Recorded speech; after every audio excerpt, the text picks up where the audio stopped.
आज प्रातःकाल कोशेश सदन अयोध्या जी में वहाँ के अधिपति स्वामी वासुदेवाचार्य विद्याभास्कर जी हैं।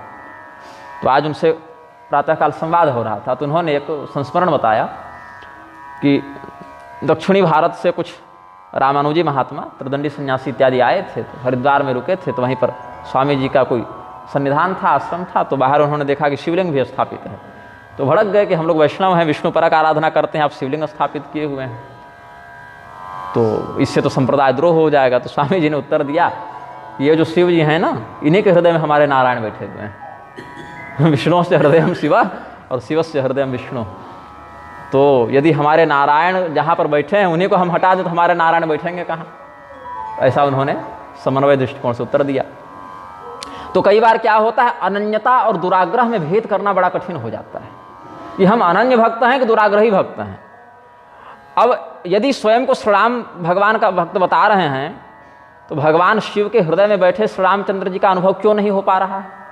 क्योंकि हमारे हृदय में भगवान की वो निष्ठा बने चाहे न बने, इसमें तो संदेह है, लेकिन भगवान शिव के हृदय में राम जी हैं, इसमें कोई संदेह नहीं हो सकता है। अथवा वैष्णव तिलक धारण किए, वेश धारण किए, स्वरूप बनाए कोई महात्मा आवे, अब अंदर से कौन क्या है इस पर नहीं जाते, केवल वेश पर भी अगर चिंतन करें, वेश मात्र से भी अगर कोई वैष्णव दिखता है तो उसके प्रति सम्मान का भाव या सदाचरण का भाव, मर्यादा के दृष्टिकोण से अपनाते हैं। तो जो भगवान महादेव वैष्णवों में सर्वश्रेष्ठ हैं, वैष्णव शिरोमणि हैं, अपने गुरु का सम्मान करते हैं, अपने गुरु के गुरु का सम्मान करते हैं, अपने गुरु के गुरु भाई का भी सम्मान करते हैं, अथवा कोई अज्ञात महात्मा भी अगर उस प्रकार से वेश रूप में भी आ जावे तो उनका सम्मान करते हैं।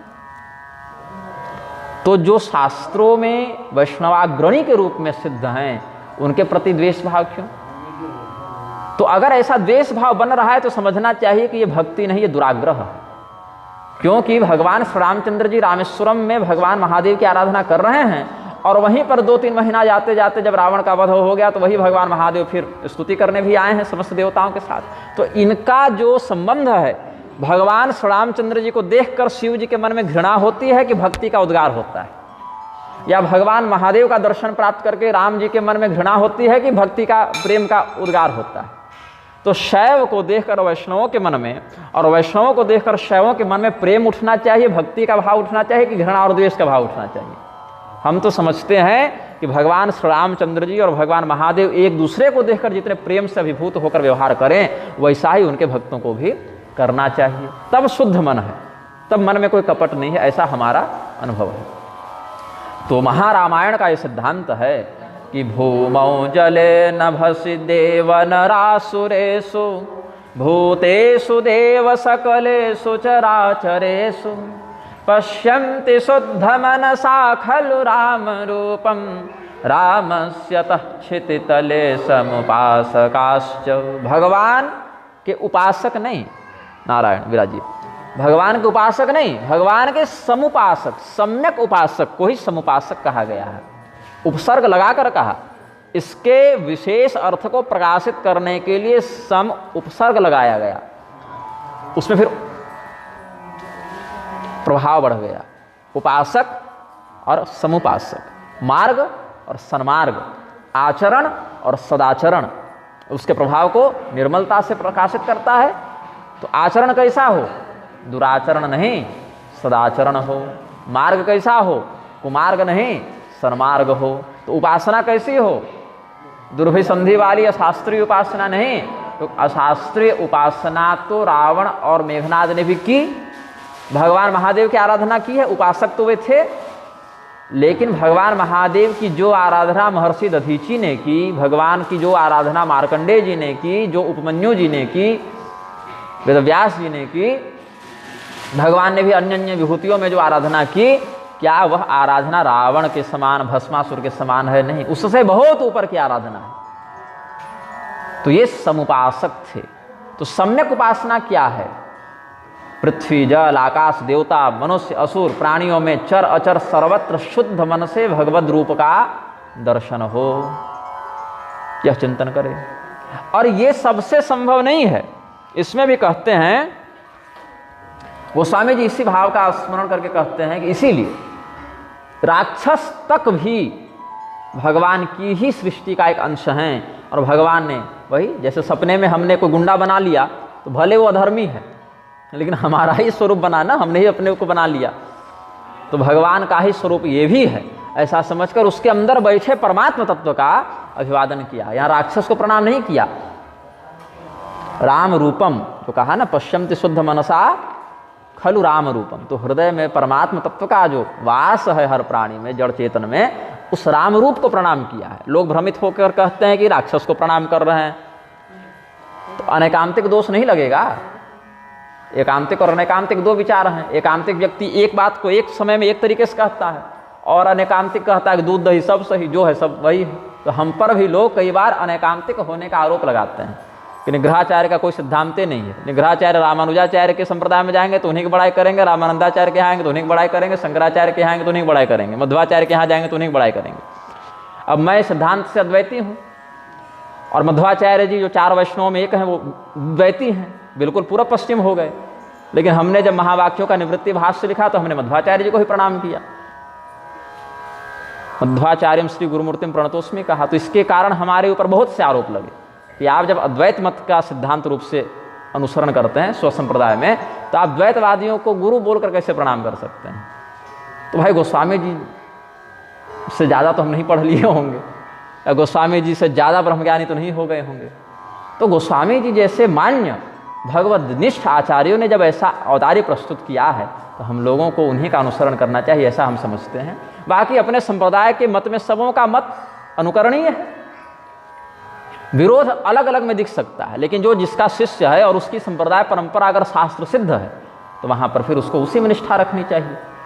गोली है तो धनुष से नहीं चलेगी, और तीर है तो बंदूक से नहीं चलेगी, है तो दोनों शस्त्र। तो गोली की सार्थकता बंदूक में है और तीर की सार्थकता धनुष में है। तो उसी प्रकार से अलग अलग आचार्यों ने अलग अलग समय में शास्त्रों के जिस प्रकार के अर्थ का प्रकाशन किया, तो उनके अनुयायियों को उसी प्रकार से व्यवहार करना चाहिए। और इसमें एक सूत्र है परशुराम जी का कि सर्वदर्शना निंदा, सभी दर्शनों की जो शास्त्र सिद्ध श्रुति सम्मत दर्शन है, अब नास्तिकों की नहीं, जो श्रुति सम्मत दर्शन है उनका समादर हो, अपने संप्रदाय में विश्वास, अन्य के प्रति सम्मान और प्रेम सहिष्णुता, इससे भजन पुष्ट होता है। तो यहाँ पर गोस्वामी जी कहते हैं कि देवदनुज नर नाग खग प्रेत पितर गंधर्व बंदों किन्नर रजनिचर कृपा करहु अब सर्व। ये भगवान का ही विग्रह सब हैं, भगवत विभूति सब हैं, ऐसा जान के चिंतन किया है।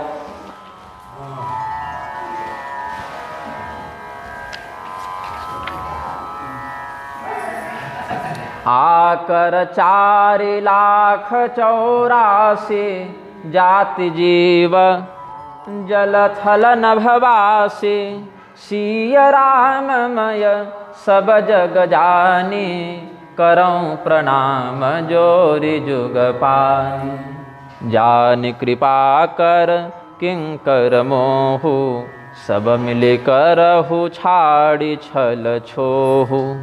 निज बुद्धि बल भरोस मोहि नाही, ताते विनय करहूँ सब पाही, ताते विनय करहूँ सब पाही।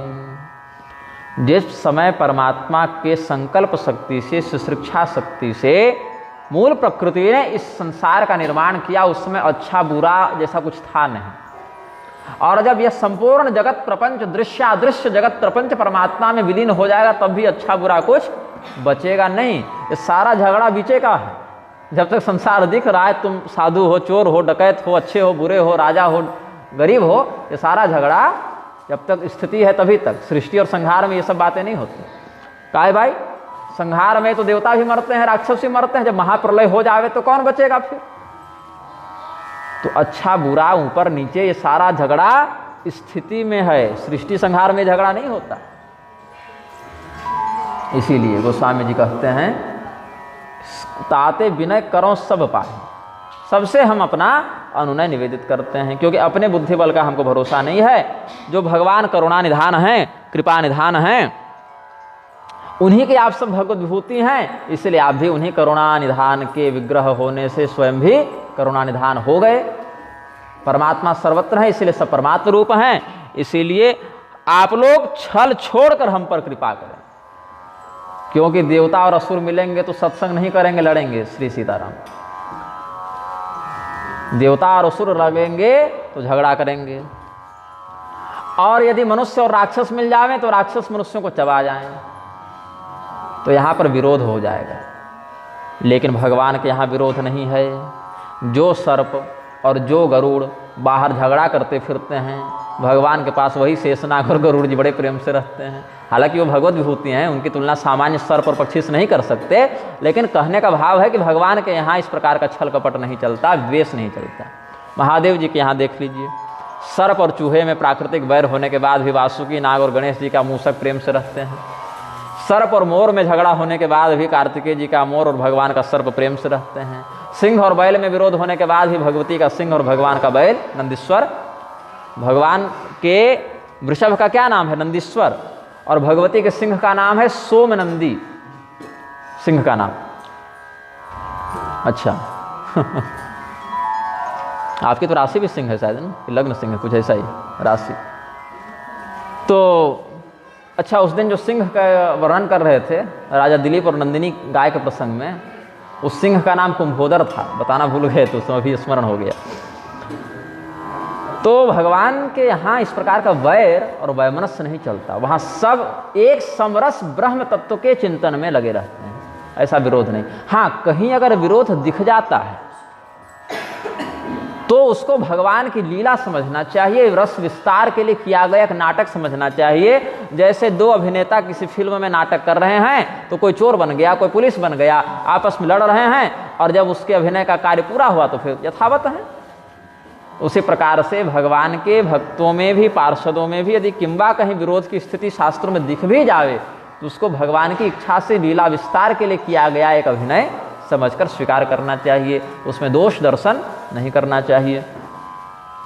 तो इसीलिए जब सब भगवत रूप होंगे तो आपसे झगड़ा नहीं करेंगे, सब भगवान के ही समान हम पर कृपा करेंगे। अच्छा, भगवान के कुछ बड़े प्रिय भक्त हैं, यहाँ सभी वैष्णव महात्मा बैठे हैं, तो विष्णु भगवान के भक्तों के ही उदाहरण से हम इस विषय को समझाएंगे। प्रहलाद नारद पराशर पुंडरीक व्यासाम्बरीश शुक शौनक भीष्म दाल्भ्याम रुक्मांगदार्जुन वसिष्ठ विभीषणादीन पुण्यानिमान परम भागवतान नमामि। स्तुति करते हुए अनुशासन में वर्णित है, प्रहलाद जी भगवान के भक्त हैं। प्रहलाद जी ने प्रधानता से किस रूप की आराधना की थी? नृसिंह रूप की आराधना की थी। प्रहलाद जी का सीधा संबंध नृसिंह रूप से बताते हैं। नारद मुनि का संबंध भगवान के अलग अलग अवतारों से होता रहता है, समयानुसार श्री रामावतार से, समयानुसार नृसिंहावतार भगवान का कृष्णावतार से, वेद व्यासावतार से भी। लेकिन नारद जी का सर्वोत्कृष्ट संबंध किस अवतार से है? नर नारायण अवतार से। श्रीमद् भागवत महापुराण के अनुसार, जहाँ पर भूगोल वर्णन है 5वें स्कंध में, वहाँ देखेंगे कि अलग अलग नववर्षवती भूमि में जहाँ पर भगवान के अलग अलग रूपों की आराधना, हरि वर्ष में प्रहलाद जी नृसिंह भगवान की आराधना करते हैं, किमपुरुष वर्ष में हनुमान जी श्री रामचंद्र जी की आराधना करते हैं, और केतुमाल वर्ष में लक्ष्मी जी कामदेव रूपी भगवान की आराधना करते हैं। इस प्रकार से अलग अलग वर्षों में बात है। तो भारत वर्ष में भगवान नारद नर नारायण की आराधना करते हैं, ये वहाँ पर स्पष्ट किया है। तो प्रहलाद, नारद, फिर पराशर मुनि। पराशर मुनि भगवान विष्णु की प्रधान आराधना करते हैं, वैकुंठनाथ की आराधना करते हैं। पुंडरीक भक्त, विट्ठल भगवान विराज रहे हैं ना महाराष्ट्र में, पुंडरीक भक्त के पर। और पुंडरीक नाम के एक आचार्य का भी वर्णन मिलता है। तो इसके दो, एक भक्तमाल वाले पुंडरीक भी हैं, एक पौराणिक पुंडरीक भी हैं। वेदव्यास जी भी अलग अलग स्वरूपों की आराधना किए हैं। अध्यात्म रामायण में भगवान श्री रामचंद्र जी का भी निरूपण किया, और श्रीमद् भागवत में भगवान कृष्ण का भी निरूपण किया, और सब पुराण वही लिख दिए, तो फिर कोई बचे भी नहीं, और भगवान की विभूति भी स्वयं है। तो प्रहलाद, नारद, पराशर, पुंडरीक, व्यासाम्बरीश, अम्बरीश जी जो हैं किनकी आराधना किए हैं, इस पर मतभेद है। क्योंकि अम्बरीश जी जब भगवान की आराधना कर रहे थे, दुर्वासा मुनि ने उनको शाप दिया, तो सुदर्शन चक्र रक्षा करने आए हैं, कृत्या से भस्म हो जाओगे, ऐसा अभिचार किया है, शापात्मक व्यवहार किया है, तो सुदर्शन चक्र आए हैं। अब इस पर जो है अद्भुत रामायण का मैं प्रसंग आपको बताता हूँ, और मेरी बड़ी इच्छा है कि मैं अद्भुत रामायण पर भी कुछ व्याख्यान करूँ, कभी कभी सौभाग्य होगा तो बोलेंगे। और जहाँ तक मेरी योजना चल रही है, यदि भगवान की इच्छा हो गई तो इसकी कथा मैं वृंदावन में करूँगा, 7 दिनों तक, 2-4 महीना के अंदर ही, ऐसा भाव है। ऐसे ही निःशुल्क निस्वार्थ ऐसे ही बैठकर सत्संग होगा, महात्मागण सुनेंगे इसी भाव से, कोई यजमान के लिए नहीं। कोई न मिले तो पेड़ के नीचे बैठकर शुरू हो जाओ, जिनको सुनना होगा ही जाएंगे। तो अद्भुत रामायण में विश्वमोहिनी का प्रसंग है, जो यहाँ भी आगे समयानुसार देवर्षि नारद के प्रकरण में स्पष्ट होगा। जो देवर्षि नारद विश्वमोहिनी से विवाह करना चाहते थे, फिर भगवान ने बंदर का स्वरूप बना दिया था उनका। तो ये विश्वमोहिनी अम्बरीश की बेटी थी, जिसको शीलनिधि राजा के रूप में यहाँ गोस्वामी जी ने वर्णन किया है। तो अम्बरीश नाम आया है उस प्रकरण में, अद्भुत रामायण में। और अद्भुत रामायण में भगवती सीता का अद्भुत पराक्रम वर्णित है, उसको भी वाल्मीकि जी ने ही लिखा है। बहुत विशाल नहीं है, मतलब कुछ 1000-1500-2000 श्लोक होंगे, बहुत मोटा ग्रंथ नहीं है, लेकिन वो वाल्मीकि रामायण का ही हिस्सा है। बृहद्धर्म पुराण के अनुसार वाल्मीकि रामायण में 25,000 श्लोक हैं, और वाल्मीकि रामायण की ही बात करें तो वहाँ पर 24,000 वर्णित हैं। तो वही सहस्त्र श्लोकात्मक भाग का विस्तार करके अद्भुत रामायण का परिकल्पन उन्होंने किया है, ऐसा समझना चाहिए। तो अद्भुत रामायण में अम्बरीश जी का वर्णन है, वहाँ पर भगवान वैकुंठनाथ की आराधना करते हैं, ऐसा वर्णन है। सुखदेव मुनि भगवान कृष्ण की आराधना करते हैं, प्रसिद्ध भगवती राधिका से उन्होंने मंत्र ग्रहण किया है और भगवान कृष्ण की आराधना करते हैं। शौनक मुनि, वो भी सूत जी के माध्यम से समस्त पुराणों का अधिग्रहण किए हैं, तो तत्वनिष्ठ महात्मा है, समस्त रूपों की आराधना करते हैं। भीष्म पितामह भगवान कृष्ण की आराधना की है, समकालीन भी थे, और मरने के समय उन्होंने कहा है, प्रयाण के समय, सदैव देवो भगवान प्रतीक्षताम कलेवरं यावदिदं हिनोम्यहं प्रसन्नहासारुणलोचनोल्लसन् मुखाम्बुजो ध्यान पथश्चतुर्भुज। और इस श्लोक को मैं रोज पढ़ता हूँ। अब जब समय मिले, स्नान करने के बाद समय मिल जावे तो पढ़ लूँ, सोने से पहले समय मिल जाए तो पढ़ लूँ, लेकिन एक बार पढ़ लेता हूँ। इसका अर्थ क्या है? वो परमात्मा, वो शंख चक्र गदा पद्म धारण किए हुए भगवान, जिनका ध्यान योगी जन अपने चित्त से करते रहते हैं, वे अत्यंत प्रसन्नता से हमारे मरने की प्रतीक्षा करें। ये इस श्लोक का भाव है, सदैव देवो भगवान प्रतीक्षताम। क्योंकि अपनी औकात तो पता है कि अंतराम कहीं आवत नहीं, ये तो अपनी स्थिति पता है। यदि भगवान मरने के समय अपना नाम उच्चरित न करवाना चाहे तो कोई प्रयत्न से नहीं कर सकता, क्योंकि हर व्यक्ति के जीवन में मरने से पहले 10-5 बार ऐसे अवसर अवश्य आते हैं कि वो मरते मरते बचता है। तो उसी समय परीक्षण कर लेना चाहिए कि हमें भगवान याद आ रहे थे कि संसार याद आ रहा था। अगर अभी हम मर जाते, बिल्कुल गाड़ी बिल्कुल निकट से गुजरी, 1/2 इंची के लिए बच गए, या पानी में डूबते डूबते बचे, या करंट लग गया। कौन महात्मा थे? नारायण शरण जी थे क्या? 2 वर्ष पहले जो करंट लग गया था यहीं पर, वो कुटिया में, नई कुटिया बन रही थी, मैं ही पानी में डूब रहा था बचपन में। और हमको तो खैर बहुत प्रकार से लोगों ने पुरस्कृत किया, हमको जहर दे दिया गया था जब मैं 2.5 वर्ष का था, फिर भी नहीं मरे। और बहुत प्रकार के हत्याओं के तो रोज़ 1-2 धमकी आ जाती है कि मर्डर हो जाएगा हमारा, रोज़। जिस दिन नहीं आती उस दिन हमको खलबली मचती है कि हमारे विरोधी कम तो नहीं हो रहे, क्या है भाई तुम लोग, कुछ डांटो फटकारो, गाली गलौज करो। तो हत्या की तो 100-150 धमकियाँ आ गई हैं अभी तक। तो चिंतन करते हैं कि जिस क्षण प्राण निकलेंगे उस समय भगवान का नाम स्मरण होगा कि नहीं होगा। अगर गूंगे हो गए, वाणी स्खलित हो गई, तो कोई सुनाने वाला होगा कि नहीं होगा। तो मैं एक भारी षड्यंत्र करता हूँ मैं क्या करता हूँ कि वर्ष में 1-2 कथा भगवान को यजमान बना के सुना देता हूँ, क्योंकि मनुष्य जो दक्षिणा देता है वो खर्च हो जाती है, और भगवान परलोक में जो दक्षिणा देंगे सो तगड़ी देंगे, अपने स्तर पर देंगे। तो भगवान सर्वोत्तम दक्षिणा क्या देंगे कि मुक्त कर दें। तो ऐसे ही देव मूर्तियों को मैंने अपने जीवन की पहली भागवत कथा भगवती दुर्गा को श्रोता बनाकर की थी, ग्राम देवी को, और देवी भागवत, महाभागवत, श्रीमद् भागवत वाराणसी में गंगा जी को यजमान बनाकर सुनाई। तो ऐसे मैं प्रयास करता हूँ कि समय अगर खाली है अपने पास, और न भी खाली है तो कहीं अगर कार्यक्रम व्यवस्थित किया जा सके इधर उधर, तो समय निकाल के भगवान को ही बैठाकर। हमारे पिताजी ने, जो अभी इस धरातल पर विद्यमान हैं, उनकी कृपा है हम पर, श्रीमद् भागवत महापुराण का 158 पारायण हनुमान जी को सुनाया, पूरा संस्कृत, जन्माद्यस्व से भवे भवे तक 158 पारायण पूरे श्रीमद् भागवत का करते हैं। और अखंड किया, साप्ताहिक मत से अखंड किया, मतलब ये नहीं कि रोक रोक कर, सोमवार से प्रारंभ करते, रविवार को 7 दिन सप्ताह पारायण, फिर उसी सोमवार से 7 दिन, फिर उसी सोमवार से 7 दिन, ऐसा करते करते लगभग 3.5 वर्ष उनको लगे थे, 3 साढ़े 3 वर्ष लगे थे। तो माता पिता को हमने देखा कि उस प्रकार से तपस्यात्मक जीवन रहा है, तो उनका संस्कार अनुग्रहित हुआ जीवन में। तो भगवान से भीष्म पितामह जो प्रार्थना किए हैं वही भाव हम अपनाने का प्रयास करते हैं कि सदैव देवो भगवान प्रतीक्षताम, वह देवाधिदेव परमात्मा हमारी प्रतीक्षा करें। किस बात की प्रतीक्षा करें भाई? तो कलेवरं यावदिदं हि नौम्य, हम जब तक हम इस शरीर का परित्याग न कर दें वो प्रतीक्षा करें कि ये कब मरेगा, क्योंकि हम कब मरेंगे हम तो नहीं जानते, लेकिन वो जानते हैं। तो वो प्रतीक्षा करें जब ये मरे, और जिस समय हम मरने वाले हों अपनी ओर से भगवान स्वतः संज्ञान लेते हुए प्रसन्न हासारुण लोचनोल्लसन्मुखाम्बुजो ध्यान पथश्चतुर्भुज, वही चतुर्भुज स्वरूप। ये तो भीष्म पितामह के भाव है, हमको तो कोई भी चलेंगे हमको तो श्री राम रूप में आ जावे, चाहे श्री कृष्ण रूप में आ जावे, चाहे नृसिंह रूप में आ जावे, चाहे दुर्गा रूप में आ जावे, चाहे शिव रूप में आ जावे, चाहे गणपति रूप में आ जावे, सूर्य रूप में आ जावे, यूनिफॉर्म चाहे वो जो अपना ले, लेकिन तत्व तो परमात्मा तत्व है। तो हमको ऐसा कोई हठ नहीं कि वही रूप शंख चक्र गदा पद्म ही चाहिए, धनुष बाण भी चलेंगे, मोर मुकुट भी चलेंगे, लेकिन आ जाइएगा कम से कम, ये भाव रहता है।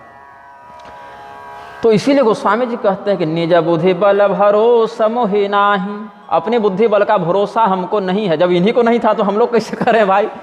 जब ये स्वयं स्वीकार कर रहे हैं अपनी ओर से शरणागति की भावना को, प्रपन्न भाव को, प्रपत्ति भाव को दृढ़ करने के लिए आचार्य का वचन है, गोस्वामी जी आचार्य कोटि में है ना, तो वचन है कि हमें अपने बुद्धि बल का भरोसा नहीं। तो यदि हम जैसे तुच्छ जीव अगर भरोसा करके बैठ जावें तो जो फंसे हैं सो फंसे ही रह जाएंगे। तो व्यासाम्बरीश शुक सौनक भीष्म दाल्भ्यान, दाल्भ्य मुनि भी भगवान परशुराम से उनकी ज़्यादा निकटता थी।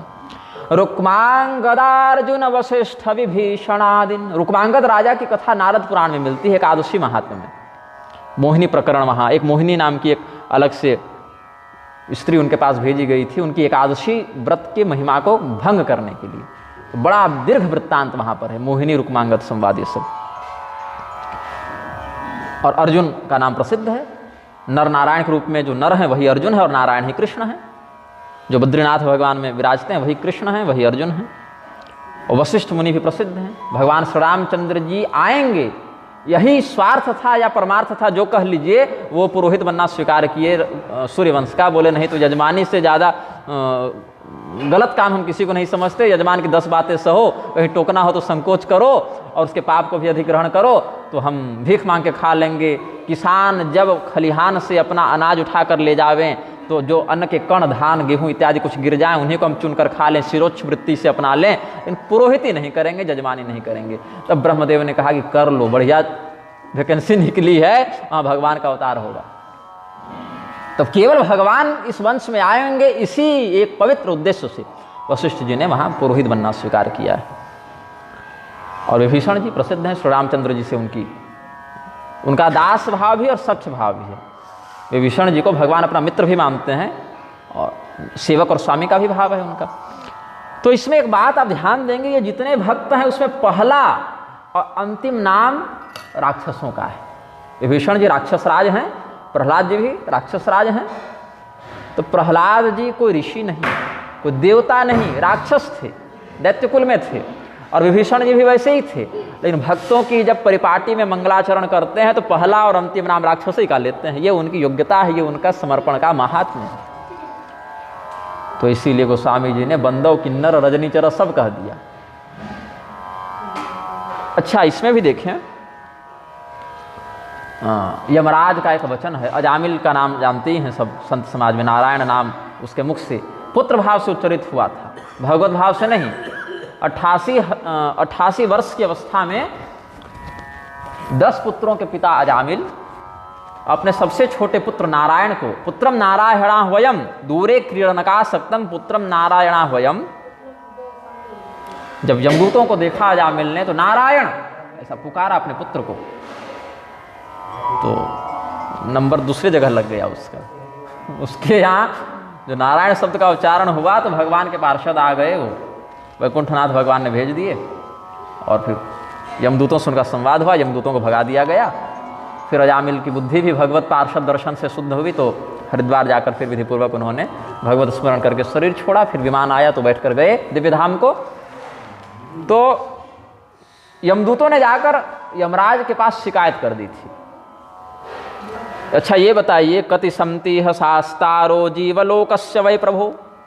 हे धर्मराज, अभी तक तो हम जानते थे आप ही संसार के शासक हैं, आप ही स्वर्ग नरक सबको भेज रहे हैं, आप ही सबका फैसला कर रहे हैं बैठ के, आपके ऊपर किसी का शासन नहीं। तो आप ये बताइए कि संसार के शासक कितने हैं।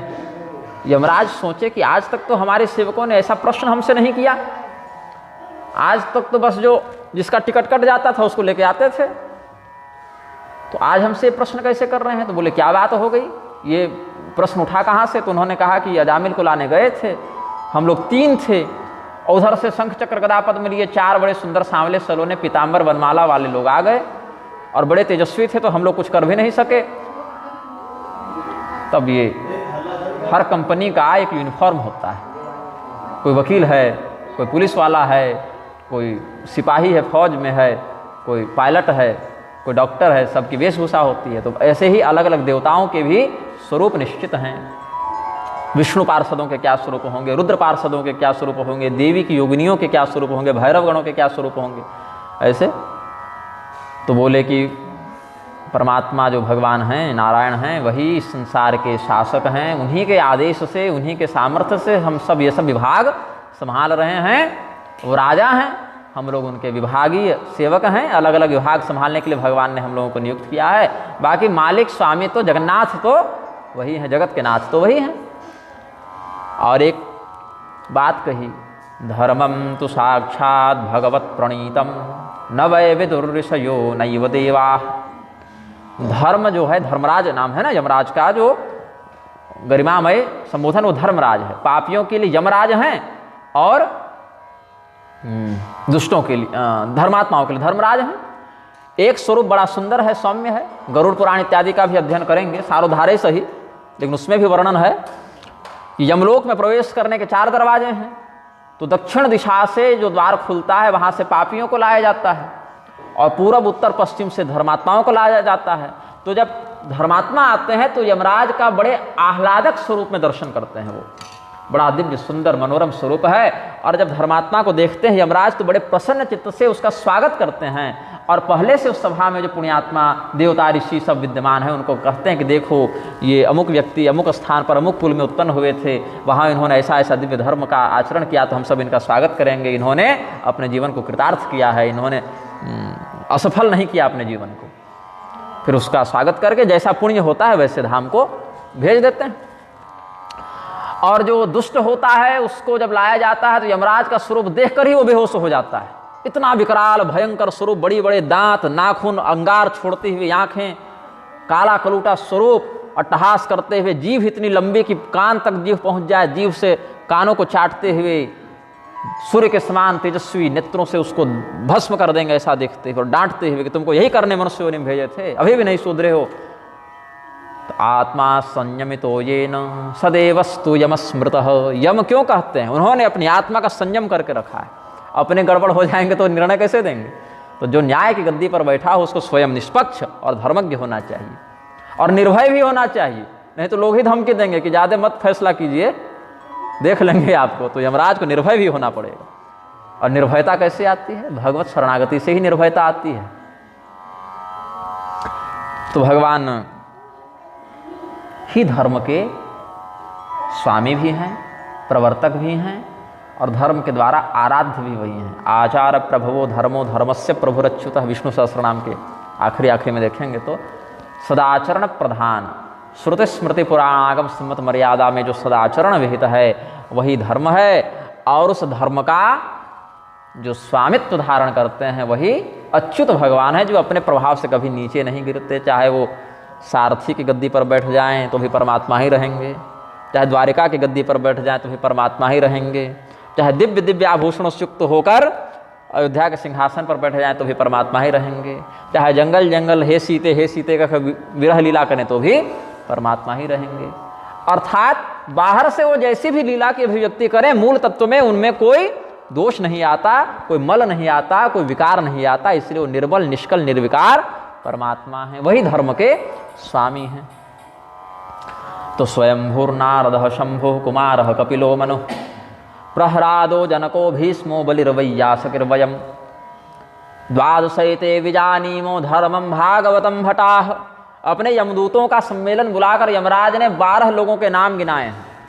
यहाँ तो प्रहलाद, नारद, पराशर, पुंडरीक, व्यासाम्बरीश, शुक, शौनक, भीष्म, दालभ्यान, रुक्मांग, गदा, अर्जुन, वशिष्ठ, विभीषण आदि पुण्यानिमान परम भागवतान नमामि, इसका व्याख्यान कर चुके। अब यमराज ने भागवत महामंडल का उपदेश किया। जैसे आजकल परिषद होता है ना, विद्वत परिषद है, धर्म महामंडल है, फिर मंडल होते हैं तो महामंडल होते हैं, फिर महामंडलेश्वर होते हैं। अब तो क्या है कि हर दूसरी गली में एक महामंडलेश्वर और जगतगुरु मिल जा रहे हैं। पिछले 10-20 सालों में ज़्यादा बढ़ रहे हैं और इनकी संख्या पर नियंत्रण नहीं लगा, धार्मिक अनुशासन नहीं लगा तो चेले बनने ही बंद हो जाएंगे। पहले क्या था, शिष्य गुरु के पास किसी तत्व के जिज्ञासा से उपस्थित होते थे कि गुरुदेव हमारे कल्याण का हमें उपदेश करें। अब शिष्य पहले लिस्ट बनाता है कि इस संप्रदाय में इतने महात्मा हैं और ये महात्मा जी ज़्यादा बूढ़े हैं, संपत्ति अधिक है, ज़्यादा दिन बचेंगे नहीं, 1-2 साल में इनका प्रयाण होने वाला है, तो इनका चेला बन जाओ और कुछ ऐसा षड्यंत्र करो कि यदि वसीयत लिख चुके हो तो गुरु जी के जाने के बाद वसीयत गायब कर दो, और वसीयत गायब न कर सको तो कुछ उसमें छेड़छाड़ कर दो और अपने उत्तराधिकारी बन जाओ। गुरु भी अधिक धन देने वाले शिष्य के प्रति, उत्तरकांड में तो गोस्वामी जी बहुत कड़े शब्दों में सब बता ही दिए हैं, और जो दिखता भी है समाज में, कोई एकांतिक विषय तो है नहीं, सार्वजनिक विषय है। गुरु के तत्वनिष्ठा पर निष्ठा रखने वाला शिष्य तन मन धन से अपना समर्पण, अपनी शरणागति गुरु के सामने व्यक्त करते थे, और 1 2 साल 4 साल गुरु पहले उसकी परीक्षा लेते थे कि ये कितना योग्य है, ये व्यक्ति इस ज्ञान का अधिकारी है कि नहीं, ये इस मंत्र का, इस उपासना का अधिकारी है कि नहीं। तो जाकर नाली साफ करो, गोबर उठाओ, झाड़ू लगाओ, छोटी सेवा दे देते थे। फिर उसकी निष्ठा, उसके समर्पण की परीक्षा लेते हुए धीरे धीरे बड़ी सेवा देते थे। ठीक है, आज का राग भोग तुम लगाओ, आज का पारायण तुम करो, और विशेष सेवा देते। जब विशेष सेवा देते तो फिर 2-4 महीना बड़े पद पर बैठाने के बाद, पुजारी भंडारी दरबारी बनाने के बाद फिर उसको नीचे गिरा देते कि जाओ अब 1 महीना गौशाला देखो तो तुम केवल गोबर उठाएगा, ताकि कहीं उसके मन में ऊपर से नीचे आने पर कोई क्षोभ तो नहीं हो रहा है, उस सेवा में रस मिल रहा है कि नहीं उसको। विविध प्रकार से कभी डांट देते, कभी प्रेम करते, कभी धिक्कारते, कभी 10 लोगों के सामने तिरस्कृत भी कर देते थे। उसमें अगर शिष्य की निष्ठा बन जाती थी तब उसको बुलाकर एकांत में तत्व का उपदेश कर देते थे। यह विधि है, यही शास्त्र की मर्यादा है। और फिर उतने तपस्या से जब वो शिष्य निखरता था तो दृष्टांतो नैव दृष्टस्त्रिभुवन जठरे सद्गुरो ज्ञानदातु, उस परंपरा से सद्गुरु के मुख से जब वो ज्ञान प्राप्त करता था तो गुरु से अभिन्न हो जाता था। जैसे एक दीपक प्रकाशित है, दूसरा दीपक बुझा हुआ है, तो एक दीपक से दूसरे दीपक को जला दें तो दोनों प्रकाशित हो गए। और किसका प्रकाश बड़ा कहोगे और किसका छोटा कहोगे, प्रकाश तो प्रकाश है। वैसे ही फिर गुरु उसको स्वयं गुरु पद का अधिकार दे देते थे, फिर वो अन्य शिष्यों को भी शिक्षा देता था। अब ये परंपरा विखंडित हो गई। अब जो आ रहा है सो चेला दीक्षा लिया और सीधे कहा कि गुरुजी 40-50 लाख कलेक्शन कर लिए हैं, एक सिंहासन गढ़वा लेते हैं, भंडारा करवा देते हैं, बन गए जगत गुरु। चाहे उसके लिए विधिपूर्वक सांप्रदायिक सिद्धांत का अनुसरण किया या नहीं किया, अध्ययन किया कि नहीं, पुरस्चरण किया कि नहीं, तो तपस्वी धनवंत और दरिद्र गृही, यही सब लक्षण देखने को मिलता है। तो ये सब कलयुग के अलग अलग विलास हैं, और कलयुग के कश्मल का विनाश करने के लिए भगवत शरणागति का आश्रय लेना चाहिए, और भगवान के विशेष मर्म को जानने वाले आचार्यों के उपदेशों का अनुसरण करना चाहिए। तो भगवान के रहस्य को जानने वाले 12 महापुरुषों का वर्णन यमराज ने किया। कौन कौन है? बोले स्वयंभूर नारद शंभु कुमार कपिलो मनु प्रहलादो जनको भीष्मो बलिर्वैयासकिर्वयम्। सबसे पहले तो ब्रह्मदेव जानते हैं भगवान के मर्म को। संपूर्णता से नहीं कहा, विशिष्टता से कहा। ये लोग दावा नहीं कर रहे कि हम लोग भगवान के बारे में पूरी तरीके से जान गए, लेकिन इनसे बेहतर कोई नहीं जानता। कहने का भाव ये है, जितना अधिक से अधिक ये जानते हैं उतना बाकी लोग नहीं जानते। सर्वोत्तम ज्ञाता में से यही 12 लोग हैं। ब्रह्मदेव हैं, देवर्षि नारद हैं, भगवान महादेव हैं, सनत कुमार हैं, कपिल मुनि हैं, मनु महाराज हैं, प्रहलाद जी हैं, राजा जनक हैं, भीष्म पितामह हैं, राजा बलि हैं, और सुखदेव जी हैं, और वयम मतलब मैं हूँ। तो यमराज इस श्लोक को बोल रहे हैं, तो यहाँ यमराज की भी गणना हो गई। यही 12 लोग। द्वादशैते विजानीमो धर्मान भागवतम भटाः। हम सब जो हैं धर्मम भागवतम भटा, हम सब यही 12 लोग भागवत धर्म को, भगवत तत्व बोधक रहस्य को जानते हैं। तो यहाँ राजा बलि क्या है? राक्षस कुल से ही तो हैं। प्रहलाद जी क्या है? राक्षस कुल से हैं। भीष्म पितामह जनक जी ये सब मनुष्य योनि में हैं, उसमें ब्राह्मण नहीं है, क्षत्रिय हैं। और सनत कुमार, कपिल मुनि ये सब ब्राह्मण श्रेणी में आएंगे। महादेव जी, ब्रह्मदेव जी ये सब देवताओं में आएंगे। और देवर्षि नारद, सुखदेव जी ये सब ऋषि महर्षियों में आएंगे। तो अलग अलग प्रकार से अलग अलग श्रेणियों में भगवान के जो जो भक्त थे, तत्वज्ञ थे, उनका स्मरण किया। और यही कारण है कि गोस्वामी जी ने भी बंदों सबके पद कमल सदा जोरी जुग पानी, इस प्रकार से भाव व्यक्त किया है। सनत कुमार संहिता में जो भाव व्यक्त किया गया उसी का अनुसरण करके गोस्वामी जी ने ये उद्गार व्यक्त किए हैं। ऐसे ये तो हनुमान जी ने भी बताया है। श्री राम रहस्योपनिषद में सनत कुमार को राम एव पर ब्रह्म, श्री राम ब्रह्म तारक, ऐसे श्री राम तत्व तारक ब्रह्म की संज्ञा में उपदिष्ट हैं वेदों में। तारक ब्रह्म की उपाधि वर्णित करते हैं हनुमान जी सनत कुमार के पास। हनुमान जी तो ऋषि महर्षियों के भी आचार्य हैं। इनका विश्वविद्यालय चलता था। पुराणों में आख्यान है कि हनुमान जी ने यूनिवर्सिटी खोली थी। आज की भाषा में यूनिवर्सिटी कहते हैं, विश्वविद्यालय तो श्रेष्ठ शब्द है, अनुवाद में कह देते हैं सरल भाषा में। और इनके विश्वविद्यालय में 10,000 शिष्य थे जिनको ये परमात्म तत्व का उपदेश करते थे। और इस विश्वविद्यालय की विशेषता क्या थी? जहाँ श्री रामचंद्र जी भी जाकर सुनते थे और पढ़ते थे। ये गौरव प्रदान किया है हनुमान जी को इन्होंने कि आप हमारे भी गुरु के रूप में प्रतिष्ठित हों। जैसे वशिष्ठ जी भगवान के भक्त हैं, लेकिन भगवान ने उनको अपने गुरु रूप में भी गौरव प्रदान किया है। सांदीपनि मुनि को अपने गुरु के रूप में गौरव प्रदान किया है। देवर्षि नारद, महर्षि अगस्त ये सब आते थे तो भगवान कि ये सब भक्त हैं, लेकिन फिर भी भगवान उठकर इनका सत्कार करते थे, प्रणाम करते थे, आचार्य के समान सम्मान करते थे। तो देवर्षि नारद, सनत कुमार और श्री रामचंद्र जी ये सब भी हनुमान जी के उन उपदेशों का लाभ लेते थे। नारद पुराण इत्यादि में इन सब बातों का विशेष व्याख्यान प्राप्त होता है। आनंद रामायण में भी कुछ बातें हैं विशेष वर्णित। तो सनत कुमार संहिता का हम वर्णन कर रहे थे। और सनत कुमार को ये रहस्य किसने बताया?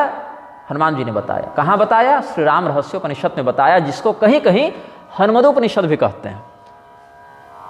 सनत कुमारा हनुमंतम पप्रच्छु, ऐसे उपोद्घात है कि सनत कुमार जी हनुमान जी के पास जाकर परम तत्व का पूछते हैं निर्णय। तो समस्त अवतारों का, देवताओं का वर्णन करने के बाद फिर श्री राम तत्व का व्याख्यान करते हैं। तो वहाँ श्री रामो ब्रह्म तारक, ऐसा वेद वाक्य प्राप्त होता है। फिर सनत कुमार जी ने अपनी संहिता का आख्यान करके शिष्यों में प्रसारित किया इस ज्ञान को। तो उसमें कहते हैं राम सत्यम परम ब्रह्म, रामात् किंचिन्न विद्यते, तस्माद् राम स्वरूपम ही सत्यम सत्यमिदं जगत। अब इसमें एक विरोधाभास है कि शंकराचार्य जी ने कहा कि जगन मिथ्या, संसार की तात्विक स्थिति को शंकराचार्य जी के मत में स्वीकार नहीं करते हैं। और शंकराचार्य जी ने भी ये जो कहा ये अपने मन से नहीं कह दिया कि आज सोए उठे और ऐसा कह के चले जाते हैं, ऐसा नहीं। आचार्यों की जो वाणी, चाहे किसी भी संप्रदाय में ले लें, आचार्यों के साथ एक व्यवस्था होती है कि कल्पित ज्ञान का वे प्रसारण नहीं कर सकते हैं, मनमौजी बात नहीं बोल सकते हैं। अपनी अविच्छिन्न गुरु परंपरा से प्राप्त ज्ञान का ही, अथवा कम से कम तपस्या दिव्य विधा से देवता के द्वारा प्राप्त ज्ञान का ही वो आश्रय ग्रहण करके व्याख्यान कर सकते हैं। उसमें भी प्रमाणमंतःकरण प्रवृत्तयः की छूट मिलती है कि अगर किसी वाक्य का स्पष्ट उल्लेख शास्त्र में न मिलता हो तो अपनी तपस्या का प्रयोग करके, विवेक का प्रयोग करके भी बातें समझाई जा सकती हैं दृष्टांत में। लेकिन कम से कम शास्त्र में उसका निषेध न मिलता हो, अगर विधान न मिलता हो तो विवेक का प्रयोग करके अपनी समझ से व्याख्यान कर सकते हैं, लेकिन निषिद्ध बातों का विधान पूर्वक व्याख्यान नहीं कर सकते हैं। ये आचार्यों की मर्यादा होती है। क्योंकि आचिनोति शास्त्राणि, तो शास्त्रों का चिन्वन करके, शास्त्रों को चयन करके वहाँ से जो प्रधान प्रधान बिंदु हैं, सारभूत हैं, उसको शिष्य को यथावत उपदिष्ट करके आचरण करने और कराने वाला ही गुरु आचार्य कहलाता है। ये भी परिभाषा है शास्त्रों में। मत्स्य पुराण इत्यादि में वचन है, तंत्र शास्त्रों में भी वचन प्राप्त होते हैं। तो शंकराचार्य जी ने भी जो कहा वो अपने मन से कल्पना करके नहीं कह दिया, वो भी निरालंबोपनिषद ये सब का आश्रय लेकर कहे हैं। जीवो ब्रह्म एवनापर इत्यादि का सिद्धांत उपनिषद का उन्होंने वहीं से ग्रहण किया है। वेद वाक्य है, वेद वाक्य हम और आप तो बनाए नहीं, हो तो भगवत वाक्य है। तो यहाँ पर जो कहा कि सत्यम सत्यम इदम जगत, और वहाँ कहते हैं जगन मिथ्या, इसमें विरोधाभास दिखता है। तो विरोधाभास क्यों दिखता है? क्योंकि शब्दार्थ को पकड़ रहे हैं, लक्ष्यार्थ को नहीं पकड़ रहे हैं, ऐसा हमारा चिंतन है। जगत की स्थिति में ही भजन होता है। भजन कब होगा? जब एक साधक होगा और एक साध्य होगा। भजन क्या है? भजन साधन है। भजन साधन है। साधन कौन करेगा? साधक करेगा। किसके लिए करेगा? तो साध्य के लिए करेगा। तो भजन साधन हुआ, हम सब साधक हुए और हमारे इष्ट श्री रामचंद्र जी हों, श्री कृष्णचंद्र जी हों, स्वसंप्रदाय परंपरा में वो हमारे साध्य हो गए। अब एक स्थिति ऐसी आती है कि साधक और साध्य अभिन्न हो जाते हैं। ये बहुत ऊपर की स्थिति है, अभिन्न हो जाते हैं। जैसे आपको भगवान श्री रामचंद्र जी का दर्शन जड़ चेतन में हो रहा है तो अपने अंदर भी तो होगा। तो उस स्थिति में जैसे नदी का जल समुद्र में जाकर अभिन्न हो जाता है, ये अध्यात्म रामायण में भी ये रहस्य श्री राम गीता और राम हृदय ये सब में बताए हैं भगवान। तो जब तक नदी समुद्र से बाहर है तब तक उसके स्वतंत्र अस्तित्व का अनुभव होता है, उसके जल के पृथक होने का अनुभव होता है। लेकिन जब वही नदी अत्यंत वेगवती होकर स्वभावतः ही समुद्र में प्रविष्ट हो जाती है तो उसके जल और समुद्र के जल को आप प्रयत्नपूर्वक भी अलग नहीं कर सकते हैं, उसमें भेद का दर्शन नहीं कर सकते हैं। वैसे ही एक स्थिति ऐसी आती है जब साधक और साध्य में भेद मिट जाता है तो वहाँ साधन भी लुप्त हो जाता है। तो दासोहम भाव से सोहम भाव में उसकी स्थिति हो जाती है। इसका उपदेश वशिष्ठ जी ने ग्रंथ लिखा था तत्व सारायण। जैसे वाल्मीकि जी ने रामायण लिखा, अयन का क्या अर्थ बताए थे? घर, निवास स्थान। हाँ, तुरंत ऐसे कर देते हैं तो वही अर्थ है। तो जैसे रामायण श्री रामचंद्र जी का घर है, निवास है, स्थान है, अयन, तो तत्व सारायण सभी तत्वों का जो सार है उसको एकत्र किया है वशिष्ठ जी ने, तत्व सारायण। तो उसमें भी ज्ञान कांड, कर्म कांड ये सब विषय हैं। सूर्य गीता, राम गीता ये सब उसमें बड़े दुर्लभ ग्रंथ हैं। तो उसमें श्री राम गीता भी है, वहाँ भी सब बातों को प्रतिपादित किया गया है। वो हनुमान जी और श्री रामचंद्र जी के बीच का संवाद है और उसकी एक बड़ी प्राचीन प्रति सौभाग्य से हमारे पास उपलब्ध है। तो कई बार स्वाध्याय करता हूँ, अध्ययन करता हूँ तो ये सब कुछ शास्त्र मोती, शास्त्र मुक्ता अपने पास प्राप्त होते हैं, तो व्याख्यानों में उनका आश्रय ग्रहण करते हैं।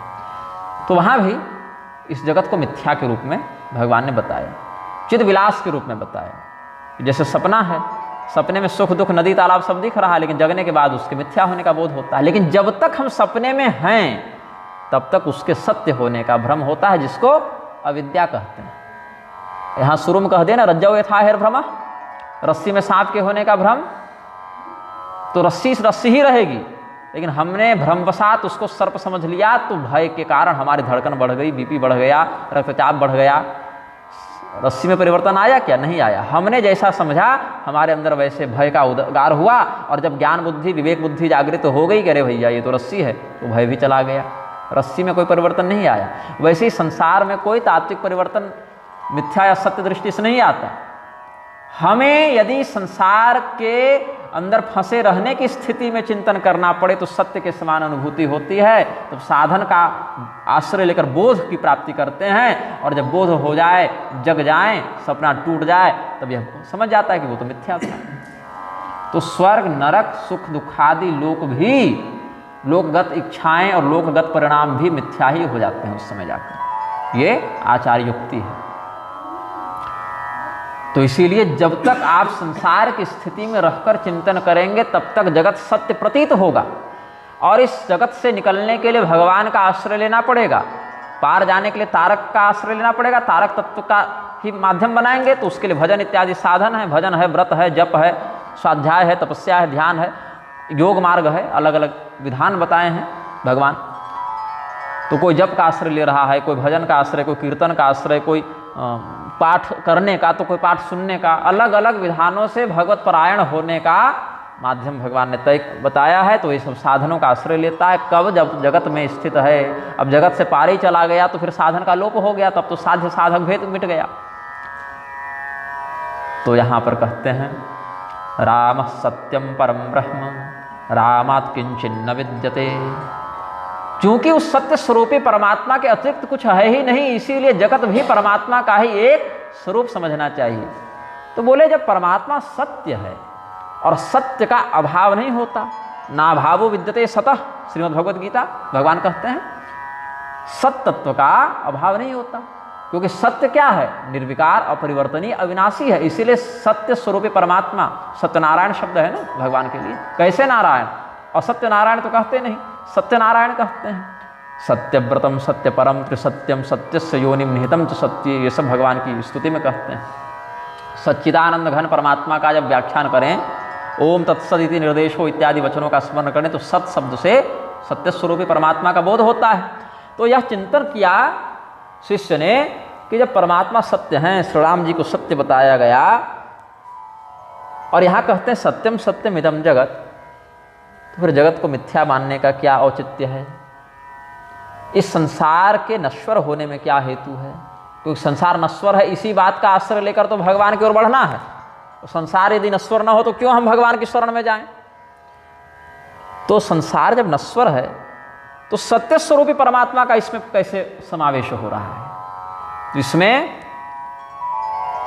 इंदुसर न्याय, आकाश में चंद्रमा विकसित हैं, पूर्णिमा की रात्रि है, चंद्रमा का प्रकाश आकाश को परिपूर्ण किया हुआ है, और एक सरोवर है नीचे पृथ्वी लोक में, उसका जल बड़ा शांत है। तो उस चंद्रमा का प्रकाश जब इस सरोवर पर पड़ता है तो चंद्रमा का प्रतिबिंब सरोवर को व्याप्त करता है, परछाई दिखती है। अब यदि सरोवर के जल को सुखा दिया जाए तो प्रतिबिंब का लोप तो हो जाता है, लेकिन चंद्रमा का लोप नहीं होता। यदि इस सरोवर के जल में पत्थर मारा जाए और जल में क्षोभ उत्पन्न किया जाए, हलचल हो जाए, तो चंद्रमा का जो प्रतिबिंब उस सरोवर में पड़ रहा है वो टुकड़े टुकड़े होगा, छिन्न भिन्न होगा, लेकिन उस चंद्रमा पर कोई प्रभाव नहीं पड़ेगा। लेकिन इस प्रतिबिंब के होने के लिए चंद्रमा का होना आवश्यक है, उसकी सत्यता से ये सत्य यहां पर हमें दिख रहा है ना। अथवा उसी चंद्रमा को हम सीधे ही देखें, सरोवर को हटा देते हैं, केवल हम और चंद्रमा, यहां भी भ्रम कैसे हो सकता है? अपने नेत्रों के नीचे थोड़ा सा ऐसे दबाव डालें या बल्ब को ही देखें ऐसे करके तो दो दिखेगा। बचपन में खेलते थे, रात्रि को चंद्रमा को देख के ऐसे दबाते थे, दो दिखता था। तो दो स्पष्ट चंद्रमा आकाश में दिख रहे हैं, समान आकृति, समान प्रकाश, लेकिन क्या वो वास्तव में दिखने के बाद भी सत्य हैं? नहीं, अपितु वहां एक ही चंद्रमा है। भले दो दिख रहा है लेकिन चंद्रमा एक ही है। तो दो क्यों दिख रहा है? क्योंकि हमारे नेत्रों में जो देखने की क्षमता है उसमें कुछ विकार आ गया है। अब जो दूसरा चंद्रमा दिख रहा है उसको मिटाने के लिए क्या करना पड़ेगा? तो इस विकार का समाधान करना पड़ेगा। विकार को मिटाओ तो वास्तविक सत्य का दर्शन हो। तो जहां पर दो दिख रहे थे वहां पर एक ही दिखेगा, जो सत्य था वही दिखेगा, और दूसरा सत्य के ही समान दिखने के बाद भी सत्य था नहीं। और वो जो दूसरा दिख रहा था उसका मूल आधार कौन था? जो वास्तविक चंद्रमा था वही आधार था। अगर वास्तविक चंद्रमा ही न हो तो दूसरा भी नहीं दिखेगा। ऐसे ही श्री राम तत्व भी न हो तो संसार भी नहीं दिखेगा। लेकिन इसका अर्थ ये नहीं है कि संसार की तुलना भगवान से कर दिया जाए कि भगवान जैसे सत्य है वैसे संसार भी सत्य है। नहीं, संसार की सत्यता उस नेत्र विकार के कारण, बुद्धि विकार के कारण दिख रही है, और जब वो विकार समाप्त होगा तो असत्य का लोप होगा और केवल सत्य स्वरूपी श्री राम तत्व का बोध हो जाएगा।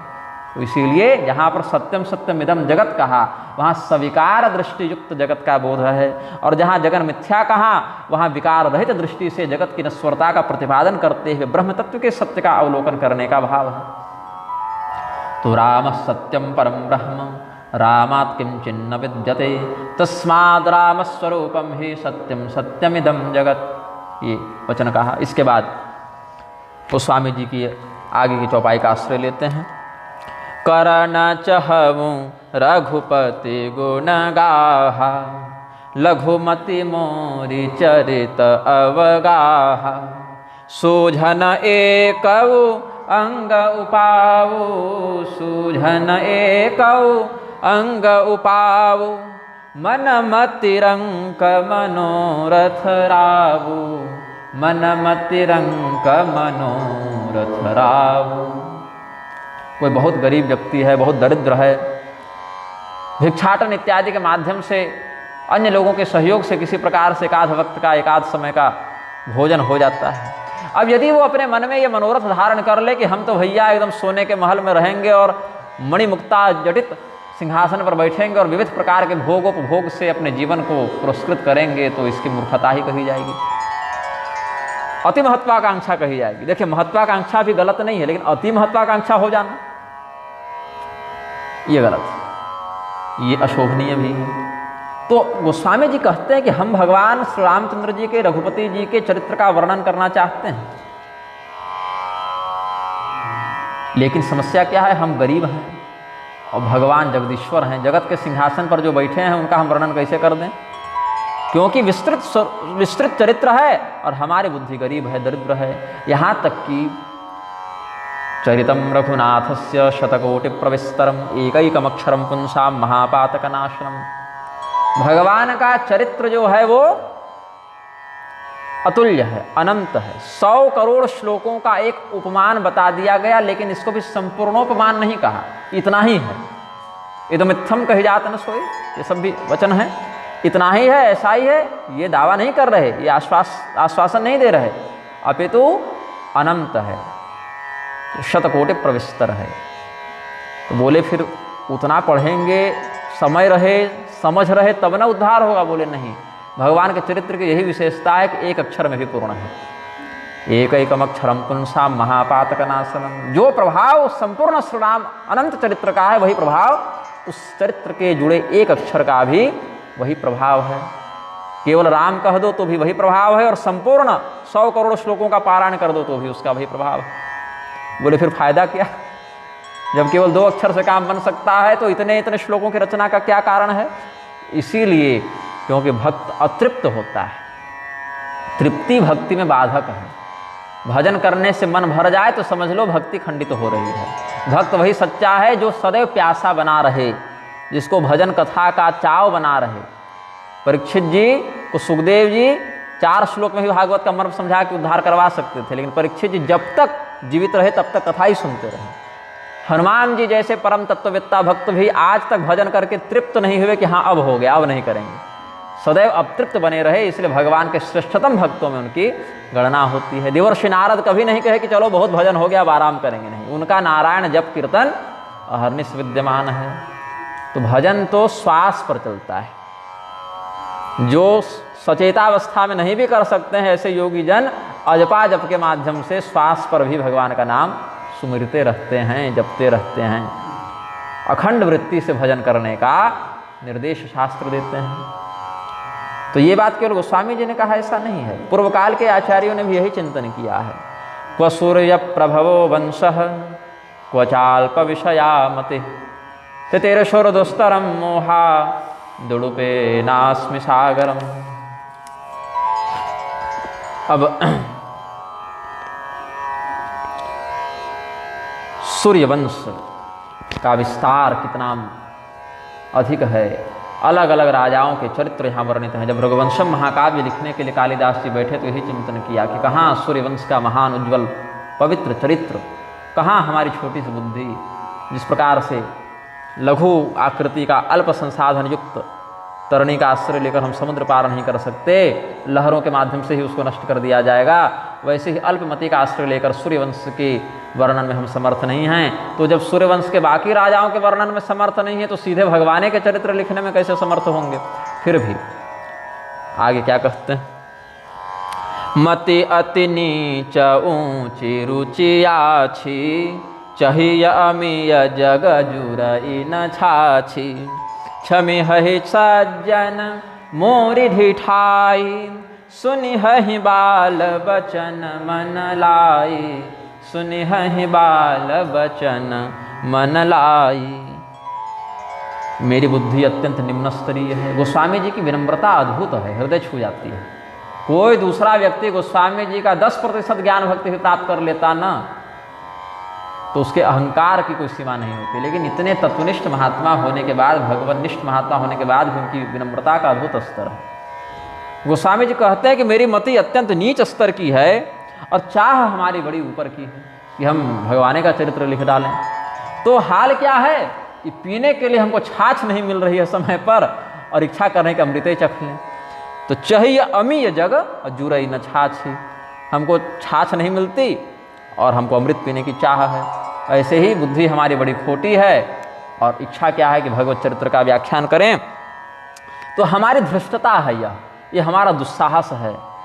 और सज्जन लोग हमारे इस दुस्साहस को भूलकर हमें क्षमा कर देंगे, यह भी आशा है। क्योंकि हम तो संतों के बालक हैं, संतों के सेवक हैं, संतों के अनुयायी हैं। तो संत जन हमारी इस टूटी फूटी भाषा में जो भगवान का चरित्र है उसको सुनकर हमें डांटेंगे नहीं, फटकारेंगे नहीं। अभी तो जैसे घर में बच्चा तोतली बोली बोलता है, लाल बाबा बड़े प्रेम से आनंदित होते हैं बच्चों की बोली सुनकर।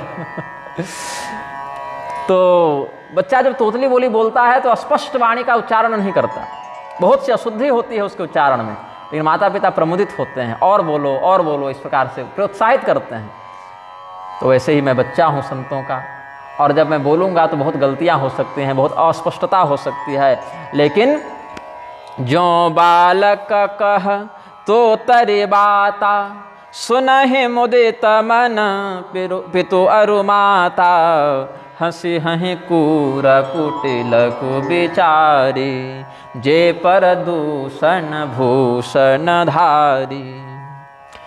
जिस प्रकार से बालक मधुर वाणी में जब कुछ बोलने के लिए प्रस्तुत होता है तो बहुत गलतियां करता है, तुतलाता है, फिर भी माता पिता उसको डांटते नहीं, उससे स्नेह करते हैं, बल्कि और अधिक प्रेम बढ़ता है, उसकी वाणी को सुनना चाहते हैं।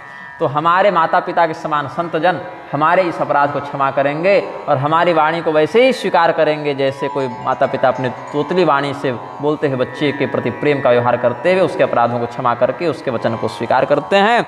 और रही बात दुष्टों की, तो दुष्ट जन के सामने तो बहुत बढ़िया बात भी बोल दीजिए तो भी वहाँ कोई त्रुटि निकाल देगा। दूसरे के अवगुण को ही चुन चुनकर आभूषणों के रूप में वो पहन कर रखता है, तो दुष्टों की क्या बात करनी।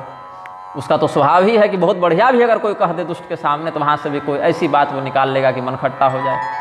गोस्वामी जी आगे कहते हैं, निज कवित के ही लागन फीका नीका, क्षमस्वापराध में, निज कवित के ही लागन नीका, सरस हो अथवा अति फीका, जे पर भनिति सुनत हर साही, ते बर पुरुष बहुत जग नाही।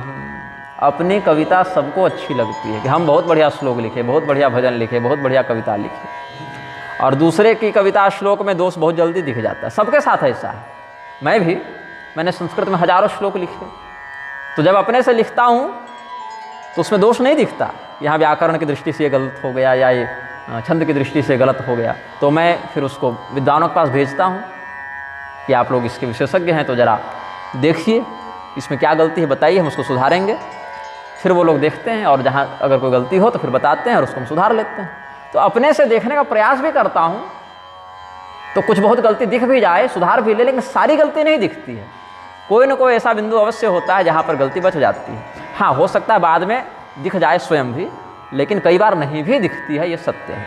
तो ऐसे ही बहुत से विद्वान जगतगुरु स्तर के भी बहुत सारी रचनाएं लिख के हमारे पास भी भेजते हैं, क्योंकि उनको अपनी वाली नहीं दिखती, तब वो हमारे पास भेज देते हैं कि ज़रा देखिए इसमें व्याकरण या छंद की दृष्टि से कुछ गड़बड़ तो नहीं है। तो हम भी देखते हैं, कहते हैं स्वामी जी इसमें ऐसा प्रयोग थोड़ा जम नहीं रहा, इसको ऐसे देख लेते हैं, तो देख कर सुधार कर लेते हैं। तो विनम्र व्यक्ति तो सुधार कर लेता है, दुराग्रही व्यक्ति वहीं खूंटा गाड़ के बैठ जाता है। तो कहने का भाव है कि अपनी कविता में दोष नहीं दिखता, बहुत उत्तम लगती है, बहुत मधुर लगती है, और दूसरे की रचना में बहुत दोष दिख जाते हैं।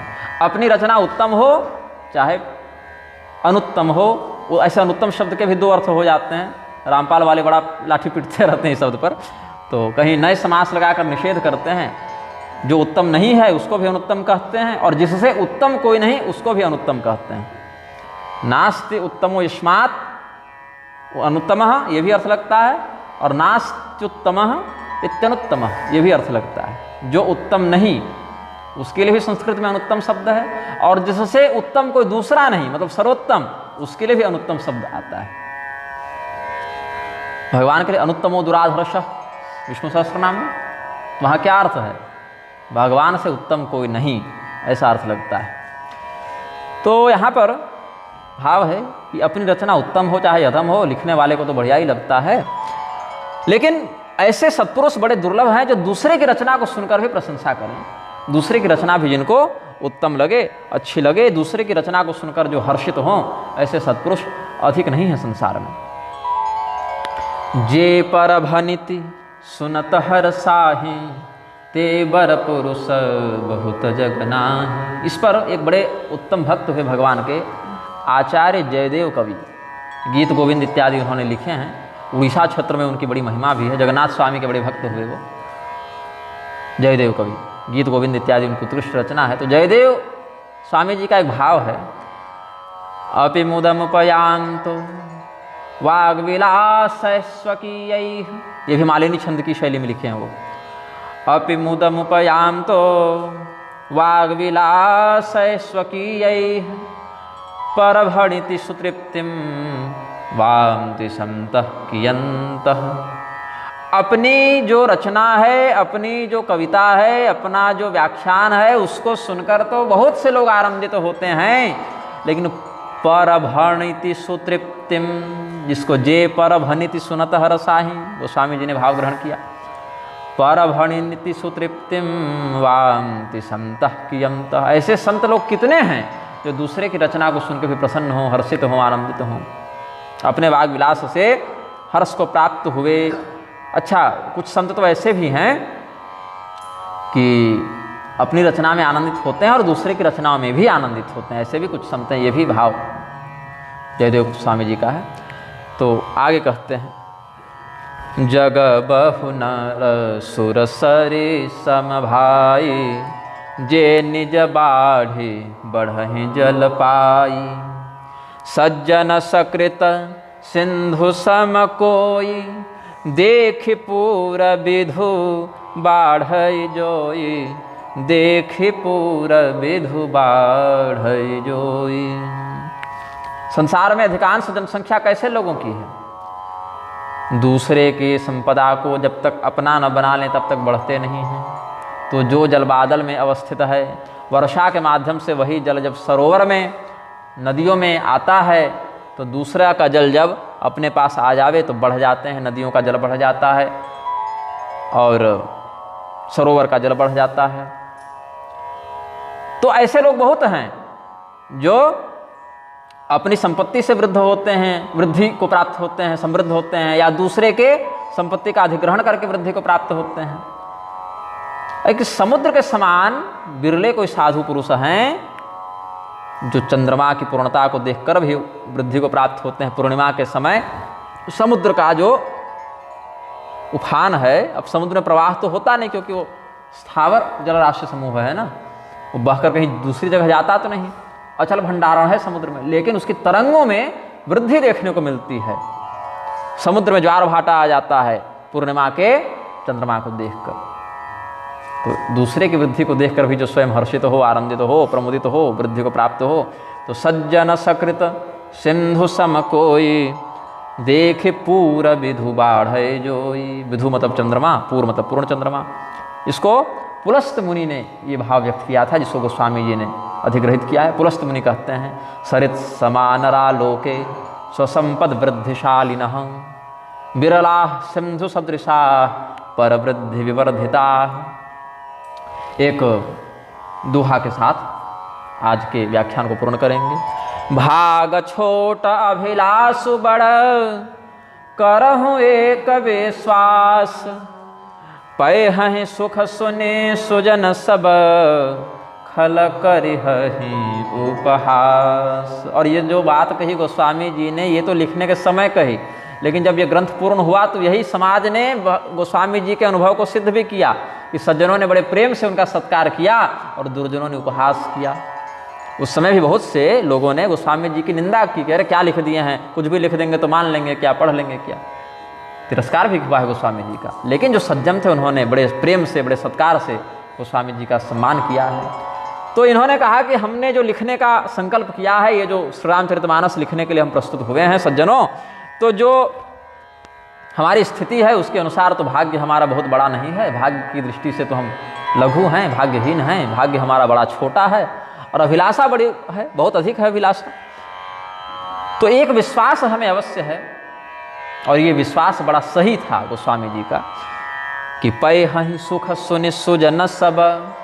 इस कथा को सुनकर पढ़कर सज्जनों को आनंद होगा, प्रमुदित होंगे, और जो दुष्ट हैं सुखल करिहहि उपहास। दुष्ट लोग उपहास करेंगे, मजाक उड़ाएंगे। और आज भी श्री रामचरितमानस को लेकर, गोस्वामी जी को लेकर बहुत से दुष्ट लोग बहुत से अनर्थ वचनों का प्रयोग करते ही रहते हैं। तो उसी समय गोस्वामी जी ने इसी विश्वास के साथ लिख दिया था कि जो सज्जन होंगे वो श्री राम तत्व प्रधान ग्रंथ समझकर स्वीकार करेंगे, सम्मान करेंगे, प्रेम करेंगे, आनंदित होंगे। बाकी लोग मजाक उड़ाएंगे, तिरस्कार करेंगे, अपमान करेंगे। तो इस पर जो अनुभव है गोस्वामी जी का वो कहाँ से आया?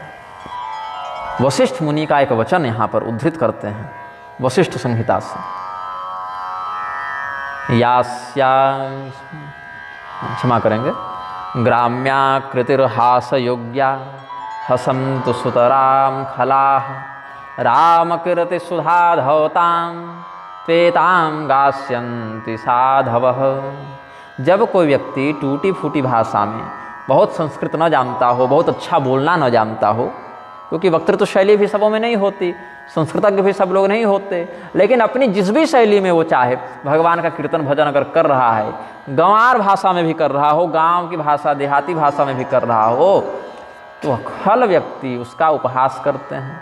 लेकिन उस ग्रामीण भाषा के पीछे जिस तत्व का वर्णन किया जा रहा है वो ब्रह्म तत्व है, राम तत्व है, ऐसा बुद्धिमान जन, भक्त जन विचार करते हैं।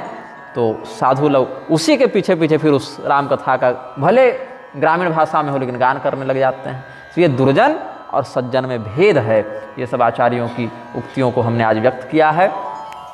फिर खल परिहास हो ही तो मोरा इत्यादि वचनों पर कल चिंतन प्रस्तुत करेंगे। भगवान नाम संकीर्तन करें।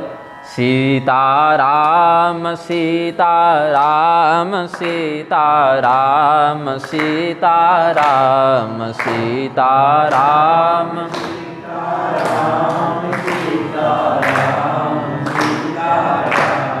राधे श्याम राधे श्याम राधे श्याम राधे श्याम राधे श्याम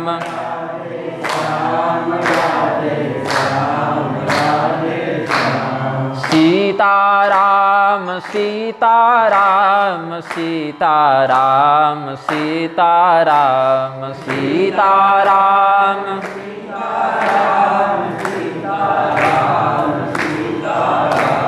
राधे श्याम राधे श्याम राधे श्याम राधे श्याम